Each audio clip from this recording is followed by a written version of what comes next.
Assalamualaikum warahmatullahi wabarakatuh. Jumpa lagi di channel Toko Data. Pada kesempatan ini kita masih membahas seputar PPDB Jabar 2024. Khusus pada kesempatan ini karena pada hari ini sudah 2 hari dari kemarin kita sudah memasuki hari tenggang ya, masa tenggang, masa dari akhir pendaftaran sampai nanti pengumuman di tanggal 5 Juli 2024. Oke, dalam masa itu kita akan berharap-harap cemas ya, menunggu apakah kita diterima, apakah kita lulus di tahap ini ataupun belum diberi kesempatan di tahun ini untuk bersekolah di sekolah pilihan kita. Khusus pada kesempatan ini kita akan membahas judul Secercah Harapan di Kuota Limpahan. Apa itu? Ikuti terus videonya. Oke, judulnya limpahan ya. Sebelum itu kita awali dengan melihat Juknis ataupun SK Gubernur yang membahas tentang kuota limpahan. Itu ada di menu pendukung, kemudian di halaman kedua.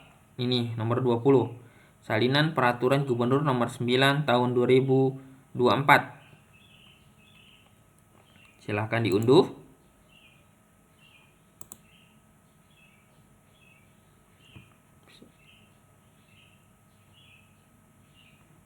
Oke, kita buka. Ini salinannya. Salinan Gubernur Jawa Barat, Peraturan Gubernur Jawa Barat nomor 9 tahun 2024 tentang petunjuk teknis penerimaan peserta didik baru pada sekolah menengah atas, sekolah menengah kejuruan, dan sekolah luar biasa. Oke, silahkan nanti bisa dibaca-baca. Ini aturan ya, gubernur yang membahas tentang PPDB pada saat ini. Oke, kita nggak jauh, kita fokus ke judulnya pelimpahan ya, pelimpahan kuota. Apa sih pelimpahan kuota? Pertama, kita akan lihat dari pelimpahan kuota SMA.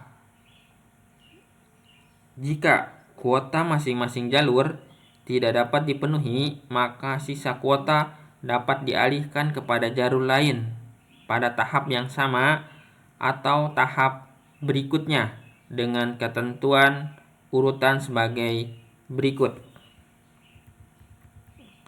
Ini tahapannya. Nomor 1, tahap 1, jika jalur afirmasi ketem tidak terpenuhi, kuota dilimpahkan ke jalur zonasi dan sebaliknya sampai batas kuota.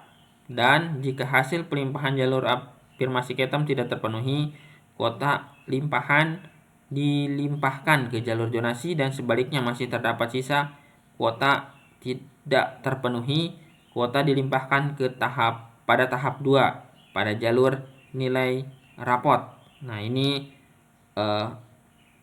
mungkin nanti di pengumuman akan ada tambahan sendiri ya. Oke, ini yang akan lebih kita fokus. Tahap 2, jika jalur afirmasi PDBK tidak terpenuhi, kuota dilimpahkan ke jalur prestasi nilai rapot.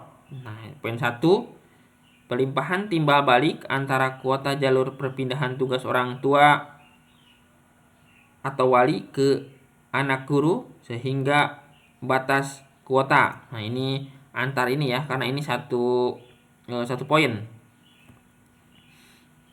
Kemudian C, jika masih ada kuota pada pelimpahan sebagaimana huruf B, pelimpahan ini perpindahan tugas orang tua dan anak guru, dan pelimpahan kuota ke jalur prestasi nilai rapot. Nah, berarti yang ini akan dipindahkan ke nilai jalur rapot.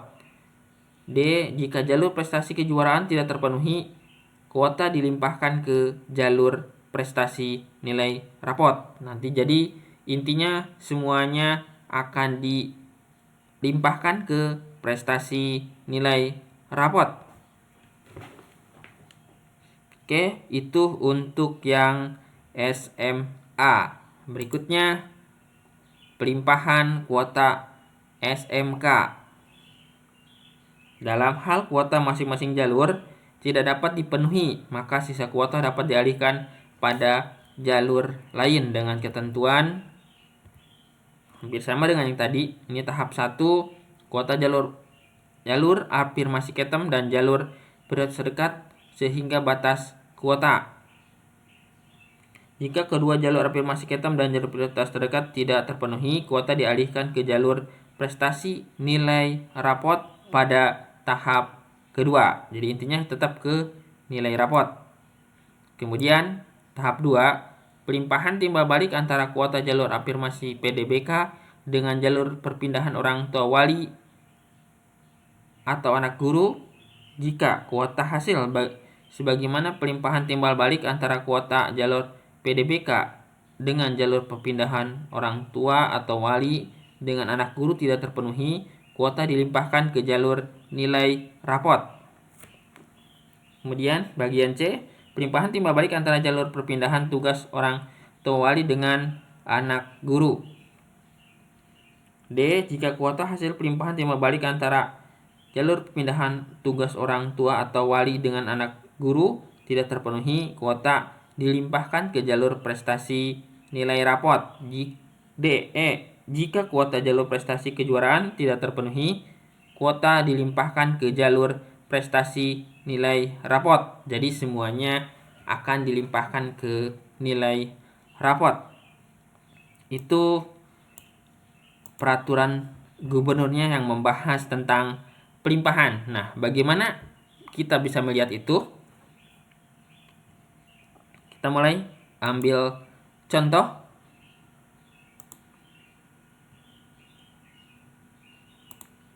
Oke, kita ke sekolah tujuannya. Di mana lihatnya? Saya ambil di Kota Karawang. Oke, pertama kita akan buka yang info sekolah. Kemudian data pendaftar, karena kita akan membandingkan ini semua ya. Kemudian ini posisi sementara. Kemudian sama hasil.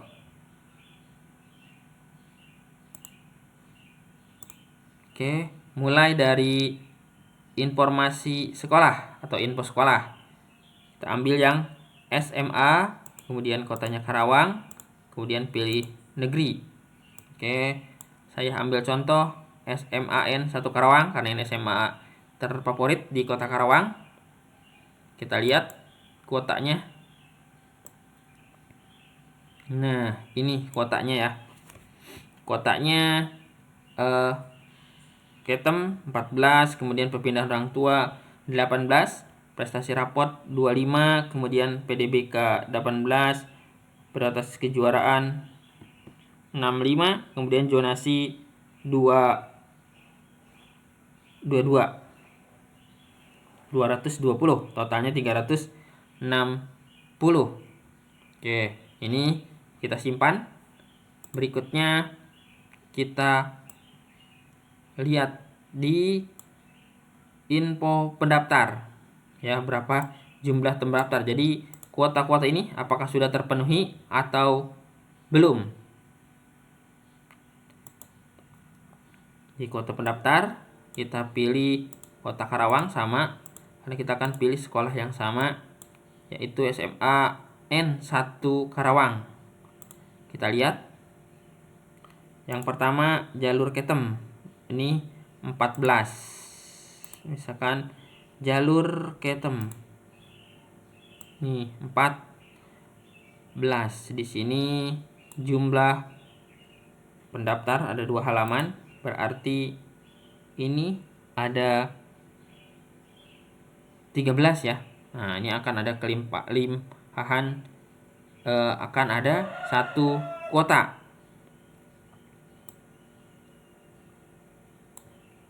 ini 13. Kemudian di akhir di ini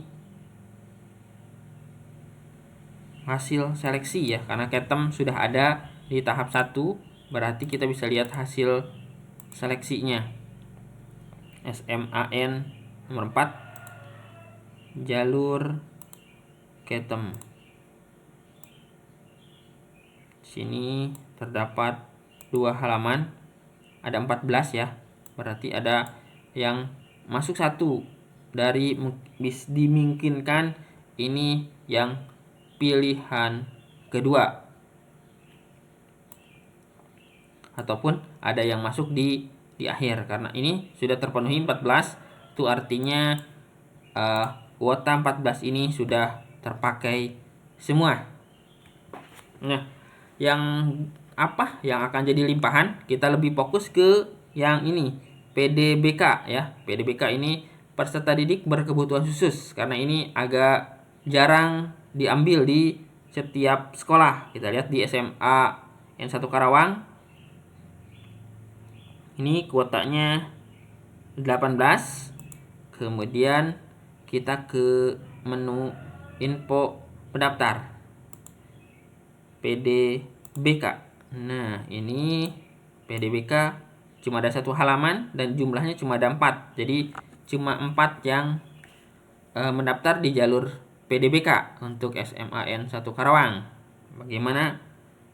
Kemudian karena ini PDBK di tahap 2, kita lihat di posisi pendaftar sementara. Kita pilih Karawang, kita pilih negeri, kemudian SMAN 1 Karawang, jalur PDBK. Apakah ada yang mendaftar? Nah, sama ya, ada 4. Hasil sementara ini di bagian info pendaftar ada 4. Kemudian di bagian informasi posisi sementara ada 4 yang mendaftar. Oke, itu informasinya. Nah, jadi kita simpulkan kurang lebih seperti ini. Jadi ketem 14 ya, yang terpakai 14, kemudian perpindahan orang tua guru ini 18. Sebentar, kita lihat dulu perpindahan orang tua guru di posisi info pendaftar orang tua guru. Ini dari data ada 3 halaman. Ini ada 28 pendaftar, sedangkan kuotanya hanya 18. Oke, 28 artinya nanti kalau kita lihat di posisi sementara, kita pindah ke orang tua. Sebentar. Oke. Hasilnya di sini sudah dibatasi ya. Banyak 18 orang. Berarti ada yang tereliminasi 10 calon peserta didik untuk jalur ini. Artinya jalur ini terpenuhi ya. Berarti ini 18, sama prestasi rapot ini 25. Kita lihat. Pertama, kita lihat di jumlah pendaftar. Ini ya, di jumlah informasi pendaftar jalur prestasi rapot. Kemudian lihat jumlahnya. Ada 9 halaman. Berarti ada 81 calon peserta didik yang mendaftar di jalur prestasi rapot di SMAN 1 Karawang. Kemudian kalau lihat posisinya, kita lihat prestasi rapot. Nah, posisinya pasti sudah dibatasi sesuai kuota ya, itu 25 ya. berarti ini sudah terpakai semua. Oke, seperti ini hitungannya. Kemudian PDBK tadi 18, hanya 4 yang terpakai, berarti ada 14 sisa kuota. Kemudian ada prestasi kejuaraan, ini 65 yang terpakai, 65 ini ya. Kita lihat dulu prestasi kejuaraan.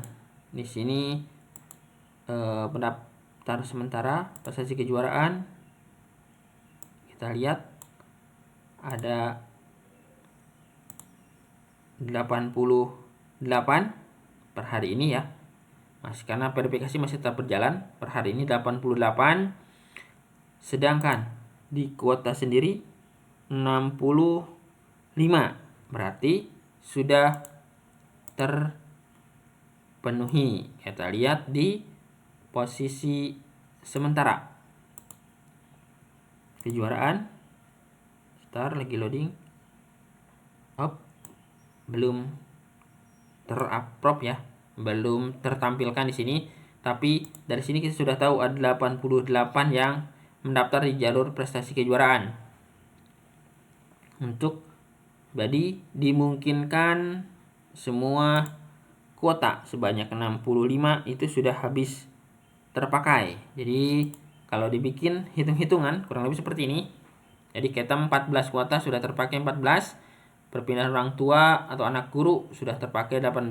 Kemudian prestasi raport 25. Ini sudah terpakai juga 25, sudah terpenuhi. PDBK ini sementara ya. Jumlahnya 18.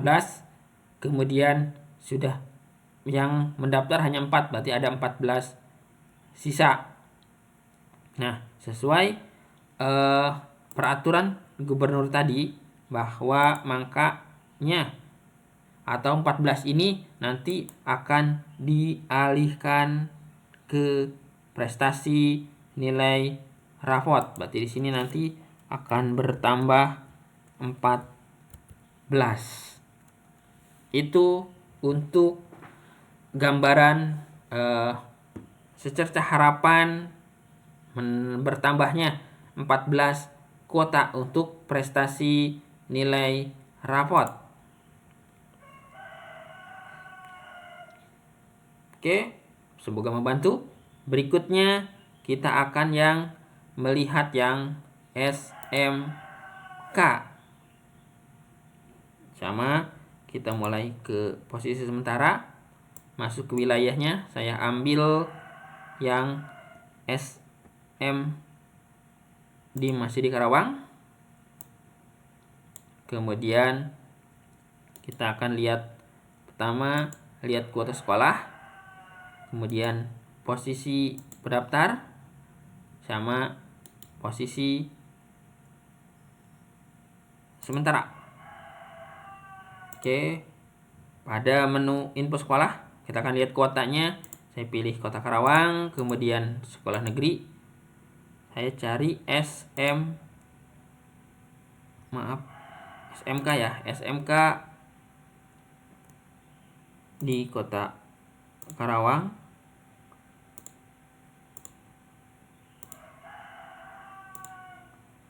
SMK di Kota Karawang, saya pilih SMKN 1 Karawang. Ini yang terfavorit di Karawang. Kita lihat kuotanya. Ini karena kita bahasanya lebih ke kita fokus ke prestasi nilai rapot. Nah, ini kuota nilai rapotnya 44, 43, 29. Karena ini sebanyak 521 tapi dibagi banyak keahlian. Karena keahliannya ini banyak ya. Ada 8 keahlian untuk SMKN 1 Karawang. Jadi jumlahnya seperti ini. Kita ambil, simpulkan seperti ini ya. Jadi kalau kita coba tuliskan 44, 43, 129, 57 dan 44. Kemudian kita lihat analisis seperti tadi. Pertama, kita ke jalur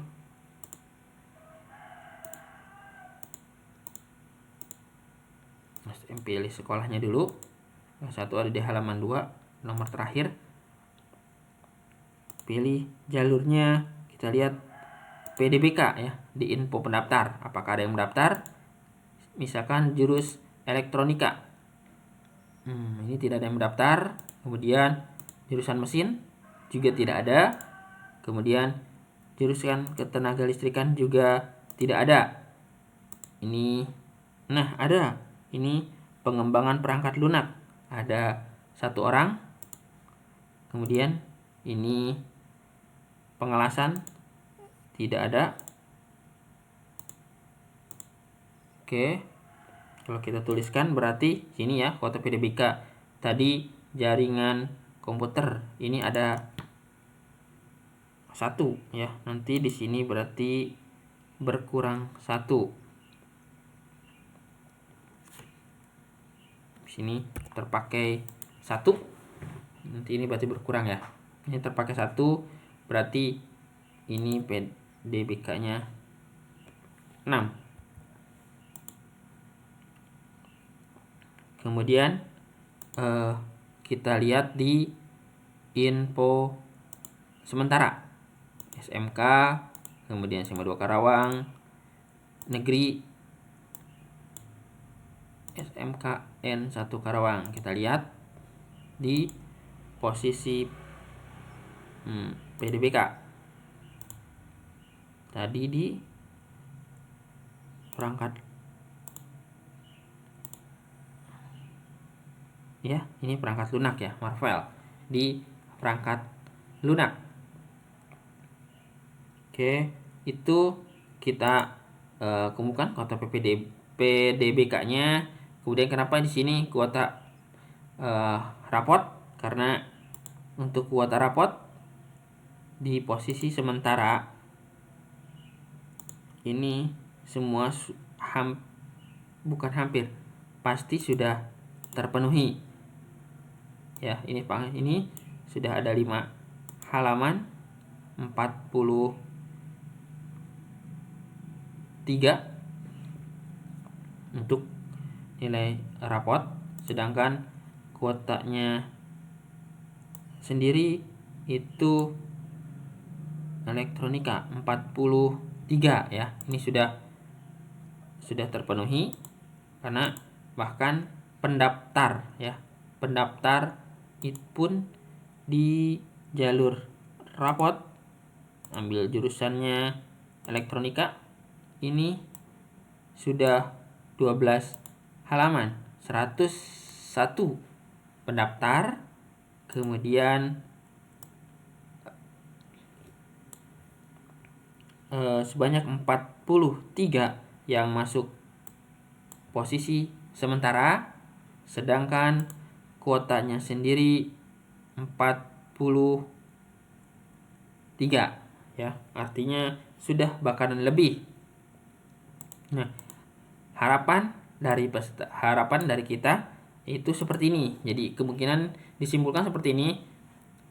Ini jika tidak ada yang ngambil ya, 3 berarti akan bertambah 3 orang. Kemudian untuk desain modelnya untuk keahlian pertama, keahlian yang kedua ini akan bertambah 3, kemudian otomotif bertambah 5, elektronika bertambah 3, mesin bertambah 5 jadi 92, kemudian teknik pengelasan logam bertambah 3 jadi 69, teknik jaringan dan telekomunikasi ini bertambah 6 karena tadi ada yang mendaftar 1, dan teknik ketenaga listrikan ini bertambah 11. Itu analisa per hari ini. Nah, nanti siapa saja yang akan dapat 3 kuota tambahan ini dari PDBK. Oke. Itu yang SMK. Ya, kurang lebih seperti itu. Dan siapa yang akan mendapat ini, bagaimana kita mengetahuinya? Sebenarnya kemungkinan atau prediksi untuk yang akan mendapat sisa kuota ini 14, misalkan untuk SMA. Kemudian ini ada masing-masing 3, 3, 3, 5, 3. Ini kurang lebih 39 berarti ya. Ada 39 kuota. Gimana lihatnya? Sebenarnya ini bisa kita prediksi. Kita prediksi dari ini ya.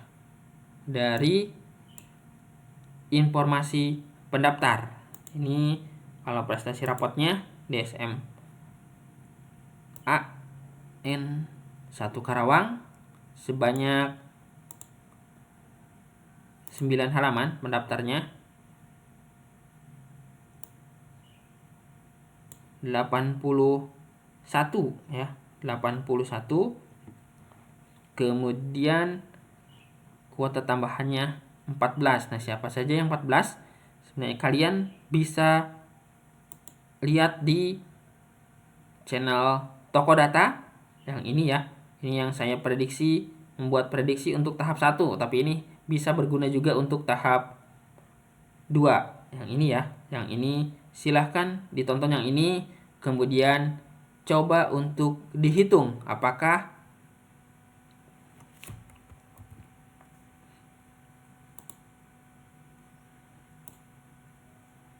yang 14 ini ya. Jadi apakah yang 14 ini, 14 kuota sisa ini yang akan dilimpahkan ke prestasi rapot adalah kuota kamu ya, sebagai yang kuota yang menunggu apakah lolos atau tidak di tahap 2 ini ya. Sama seperti yang ini ya, 39 orang ini bisa kita analisa dengan cara seperti ini, seperti yang sudah kami bikin di tahap 1.